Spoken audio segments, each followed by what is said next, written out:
Medical college faculty के लिए आधार और जीपीएस आधारित अटेंडेंस सिस्टम और निजता के अधिकार का उल्लंघन नहीं माना है। पटना हाई कोर्ट ने बोगस वोटिंग को ख़त्म करने के लिए फेशियल रिकॉग्निशन टेक्नोलॉजी का इस्तेमाल होगा। एक व्यक्ति एक बार वोट डाल पाएगा, दूसरी बार वोट डालने की कोशिश करेगा तो उसकी पहचान हो जाएगी और उसको कहीं ना कहीं ये पदाधिकारी जो हैं वह बंक मारते हैं, नहीं रहते हैं या घर रह जाते हैं और पदाधिकारियों को मिल करके वो अपना अटेंडेंस बना लेते हैं, जिससे कि वो फांकी मार करके और निकल लेते हैं। लेकिन उन्हीं सब चीज़ों को समाप्त की सबसे बड़ी खबर निकल कर आ रही है। पटना हाई कोर्ट की एक बेंच ने जो याचिकाकर्ता थे उनको खारिज कर दिया है। दरअसल मामला है कि बायोमेट्रिक अटेंडेंस बनाना अनिवार्य ही होगा मेडिकल कॉलेज या मेडिकल कॉलेज के जो स्टाफ हैं उनके लिए। इस पर ज़्यादा जानकारी अपने सहयोगी चितरंजन से जानते हैं। क्या मामला पूरा क्या है? देखिए चंदन जी, आपको बता दें कि मेडिकल कॉलेज फैकल्टी के लिए आधार और जीपीएस आधारित अटेंडेंस सिस्टम और निजता के अधिकार का उल्लंघन नहीं माना है।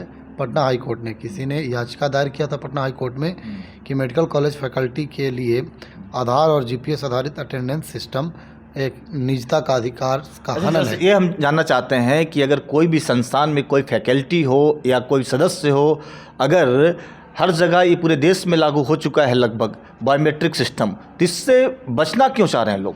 देखिए, सबसे पहले बता दें आपको चंदन जी कि प्राइवेट सेक्टर में सबसे पहले प्राइवेट सेक्टर में बायोमेट्रिक अटेंडेंस जो है वह लागू कर दिया गया है लगभग, जिससे कि पेमेंट बनाने में या जो लोग आते हैं उनकी पारदर्शिता को लेकर के यह लगाया जाता है।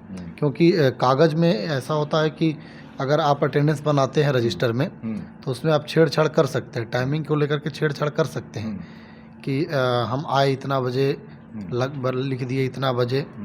लेकिन ये जो इलेक्ट्रिक बायोमेट्रिक मशीन जो होती है इसमें आप छेड़छाड़ नहीं कर सकते हैं। ये जब आप लगाएंगे 10:10। जज साहब ने क्या आदेश क्या दिया? देखिए, उन्होंने साफ तौर पर याचिका पर सुनवाई कर रहे थे, जिसमें एक पब्लिक नोटिस को चुनौती दी। इस नोटिस में राज्य के मेडिकल कॉलेज और संस्थानों में फेस आधारित आधार ऑथेंटिकेशन और जीपीएस सक्षम अटेंडेंस को अनिवार्य रूप से लागू करने का निर्देश दे दिया है। मतलब लगभग आप जान सकते हैं कि आप समझ सकते हैं कि जिस तरह से जस्टिस विवेक चौधरी का जो आदेश आया है जिसके तहत में बायोमेट्रिक अटेंडेंस बनाना अनिवार्य है, वैसे लगभग कई राज्यों में ये शुरू हो चुका है, लेकिन इसको चुनौती दी गई थी। कहीं ना कहीं निजता का हनन है।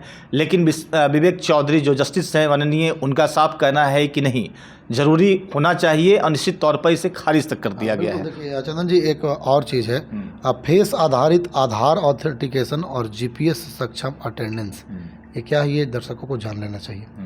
देखिए, ये एक ऐसी सिस्टम है जो आपके मोबाइल में भी डाउनलोड रहेगा और आप जहाँ पर हैं वहाँ से आप अटेंडेंस लगा सकते हैं, बता सकते हैं। जीपीएस आधारित यह सिस्टम है कि आप जहाँ पर हैं, आप अगर अटेंडेंस लगा रहे हैं वहाँ का, तो आप जीपीएस ट्रैक कर लेगा और वो चीज़ें जो है वह आपके संस्थान में या मेडिकल कॉलेज में या जहाँ कहीं भी ये सिस्टम लगी हुई होती है वहाँ पर आपको ये पता चल जाएगा, सेव हो जाएगा।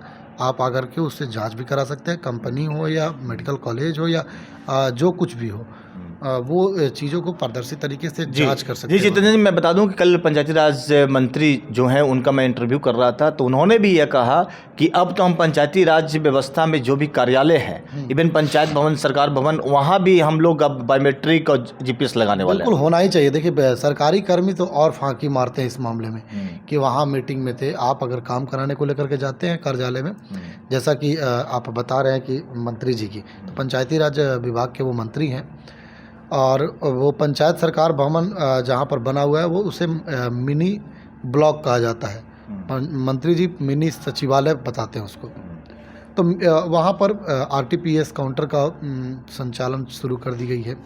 उसके अलावा जन्म प्रमाण पत्र और कई भी ऐसे काम जो ब्लॉक स्तर पर होते थे वह पंचायत स्तर पर कराने को लेकर के की गई है। जी।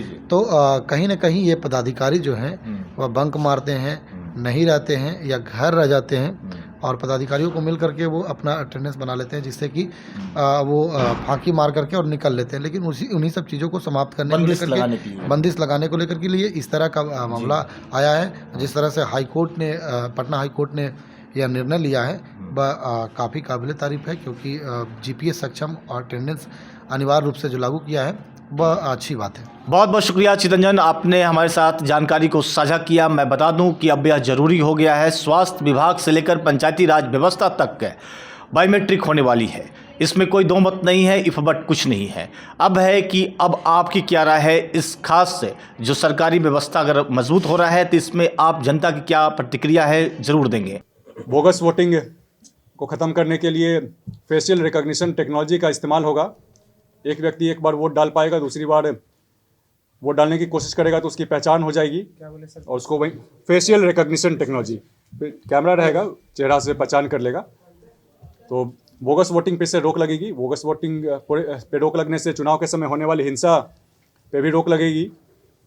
इसके अलावा मतगणना के समय धांधली की संभावना खत्म हो, इसको लेकर ऑप्टिकल कैरेक्टर रिकॉग्निशन की टेक्नोलॉजी है।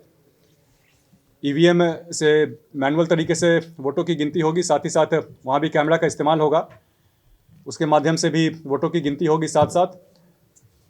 तो चुनाव में मतगणना के समय पे धांधली की जो शिकायत रहती थी, जिसके कारण कोर्ट में हज़ारों की संख्या में केस रजिस्टर होते थे, उससे भी छुटकारा मिलेगा।